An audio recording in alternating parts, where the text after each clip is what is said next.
আল্লাহ তুমি নাকি মৃতকে জীবিত করো, কেমন করে করো একটু দেখাও তো। আল্লাহ বলে ইব্রাহিম এটা কেমন কথা, আওয়ালাম তুমিন, তুমি নবী মানুষ কি প্রশ্ন করলে, তোমার বিশ্বাস হয় না? আওয়ালাম তুমিন, বিশ্বাস হয় না? তুমি তো নবী, যেন নবী নও, তুমি খলিল, তোমার বিশ্বাস হয় না? এটা কেমন প্রশ্ন? সাইয়েদনা ইব্রাহিম বললেন বালা, বিশ্বাস হয়, ওয়ালাকিন লিয়াতমাইন্না কলবি, কিন্তু দেখলে ভালো লাগবে।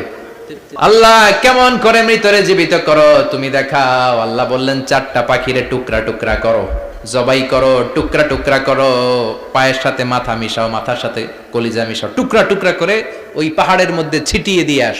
এরপরে এই পাশে এসে সুম্মা দুহুন্না ইয়াতিনাকা সায়া, আমার নামে পাখিগুলারে ডাক দাও। উনি এই পাশে এসে আল্লাহর নামে টুকরো টুকরো করে ছিটিয়ে দিয়ে আসা পাখিগুলোর ডাক দিতে দেরি, মুহূর্তে পায়ের সাথে মাথা, মাথার সাথে বডি লেগে জীবিত হয়ে পাখিগুলো দৌড়ে সাইয়েদনা ইব্রাহিমের কাছে চলে এসেছে। আল্লাহ তাআলা একজন প্রসিদ্ধ নবীর ব্যাপারে কিছু তথ্য দিয়েছেন, এই তথ্যগুলো আজকে আমরা শুনবো ইনশাআল্লাহ। পড়েন। রব্বুল আলামিন বলেন ওয়া ইয বিতালা ইব্রাহিমা রাব্বুহু বিকালিমাতিন ফাতাম্মাহুন্না ক্বালা ইন্নী জাঈলুকা লিন-নাসি ইমামা। সুবহানাল্লাহ পড়েন। যেই নবীর ব্যাপারে আল্লাহ তথ্য দিলেন ওই নবীর নাম ইব্রাহিম আলাইহিস সালাম। সবাই বলেন কি নাম? চিল্লায় বলেন কি নাম? আল্লাহ বলেন নবী স্মরণ করুন সেই সময়ের কথা যখন আমি আমার খলিল ইব্রাহিমকে অনেকগুলো বিষয়ে পরীক্ষা করেছিলাম, আর আমার খলিল ইব্রাহিম প্রতিটা পরীক্ষায় গোল্ডেন এ প্লাস পেয়েছে। প্রতিটা পরীক্ষায় সফলতার সাথে আমার ইব্রাহিম উত্তীর্ণ হয়েছে। আর ফলাফল স্বরূপ আমি বলেছি ইন্নী জাঈলুকা লিন-নাসি ইমামা। ইব্রাহিম এতগুলো কঠিন পরীক্ষা নিলাম, একটাও ফেল মারলাম না, সবগুলাই পাস, যাও। এর বদৌলতে তোমার আমি গোটা বিশ্বের মানুষদের ইমাম বানায় দিলাম। ইমাম মানে নেতা, ইমাম মানে কি? নেতা। নেতা হওয়া এত সহজ না।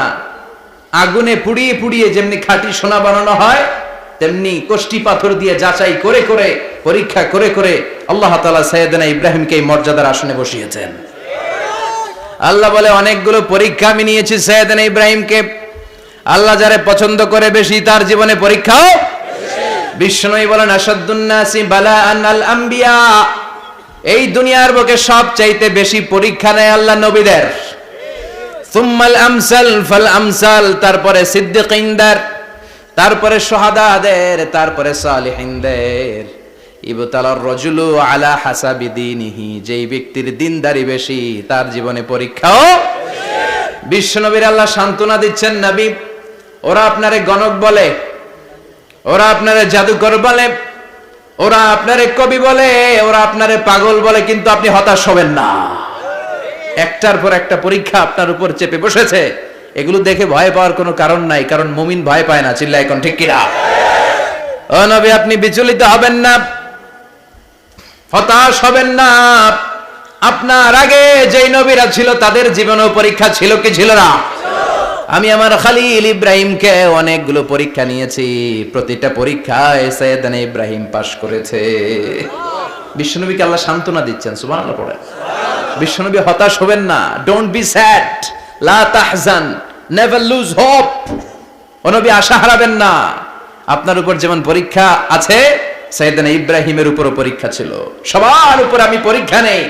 আপনারে ওরা কবি বলে গালি দেয়, গণক বলে গালি দেয়, জাদুকর বলে গালি দেয়, পাগল বলে গালি দেয়। যুগের ব্যবধানে এই গালিগুলো আছে, কিন্তু নামগুলো চেঞ্জ হয়েছে। চিল্লা এখন ঠিক কিনা? এখন আমাদেরকে কবি বলে না, গণক বলে না, পাগল বলে না, এখন আমাদেরকে বলে কাঠ মোল্লা, এখন বলে রাজাকার, এখন কয় যুদ্ধাপরাধী। গালি আছে না নাই? গালির ভার্সন চেঞ্জ হয়, ট্যাগ লাগানোর সিস্টেম চেঞ্জ হয়, কিন্তু ট্যাগ আছে না নাই? আল্লাহ নবীর সান্ত্বনা দিয়ে বলে নবী ভয় পাবেন না, চিন্তিত হবেন না।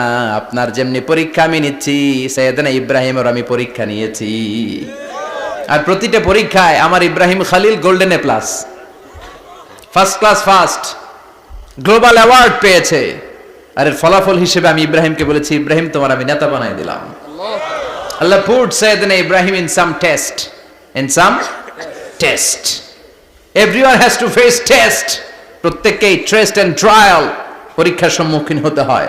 And Sayyidina Ibrahim successfully overcome all the tests Allah said, Ibrahim, I'm gonna make you the leader. সুবহানাল্লাহ পড়েন।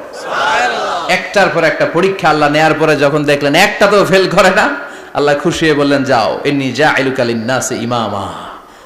ইব্রাহিম, আমি মুত্তাকিনদের জন্য, গোটা বিশ্বের মানুষদের জন্য তোমার ইমাম বানায় দিলাম। কত পরীক্ষা যে উনি ওনার জীবনে দিয়েছেন, কত কঠিন রাস্তা যে তিনি পাড়ি দিয়েছেন তার কোনো শেষ নাই। সর্বপ্রথম পরীক্ষা ছিল ইলকাউহু ফিন্নার, অগ্নি পরীক্ষা। কি পরীক্ষা? নমরুদ বলল, ইব্রাহিম ঈমান ছেড়ে দাও, তাহলে জানে বেঁচে যাবা, নাইলে আগুনে ফেলবো। সাইয়েদনা ইব্রাহিমের এক কথা, জীবন যাবে কিন্তু ঈমান যাবে না। ঈমানের পথে অবিচল থেকে আমার মরণ যেন হয়, তোমারই কাছে মিনতি আমার, তোমারই কাছে মিনতি আমার। মহামহিম দয়াময়,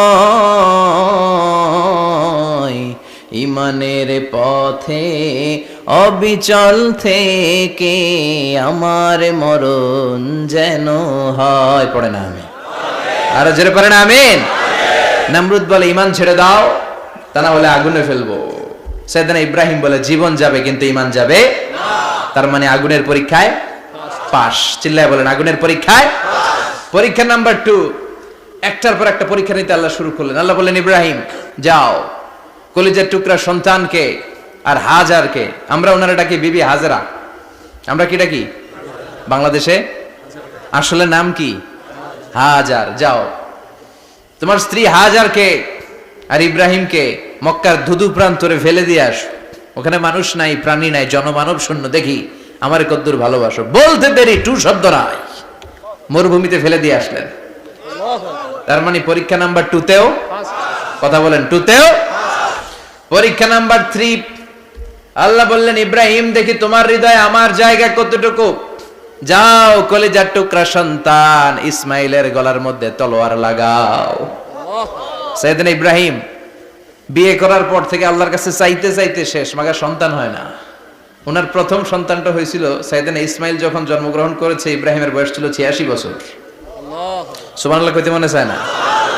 এই এলাকায় আসেনি 86 বছর বয়সে সন্তান হয়েছে? হ্যাঁ, এরকম শক্তিশালী পুরুষ কেউ আছে? আহা, 86 বছর বয়সে তো হাঁটতেই পারে না। কথা কন। সাইয়েদনা ইসমাইলকে যখন আল্লাহ তাআলা সাইয়েদনা ইব্রাহিমকে উপহার দিয়েছেন, তখন সাইয়েদনা ইব্রাহিমের বয়স, চিল্লায় বলেন কত? 86 বছর বয়সে যে কলিজার টুকরা সন্তানটাকে হাতে পেলেন, চাঁদের মতো সুন্দর ছেলে। আল্লাহ বললেন, দেখি আমার হৃদয়ে তোমার জায়গায় কতটুকু, ইসমাইল রে জবাই করো। বলতে দেরি, ছুরি লাগাতে দেরি হয় না। তার মানে এই পরীক্ষায় পাস। একটার পর একটা আল্লাহ পরীক্ষা নিয়েছেন, একটার পর একটা পরীক্ষা। আগুনের পরীক্ষায় পাস, ফ্যামিলি বিসর্জন দাও, পাস। কলিজার টুকরা সন্তানের গলায় ছড়ি লাগাও, পাস। এবার আল্লাহ বললেন, এরপর তোমার বড় দায়িত্ব দিব, তোমাকে হজ প্রোগ্রামের এমডি বানায় দিলাম, ম্যানেজিং ডাইরেক্টর অফ হজ। সুবহানাল্লাহ কইবেন না?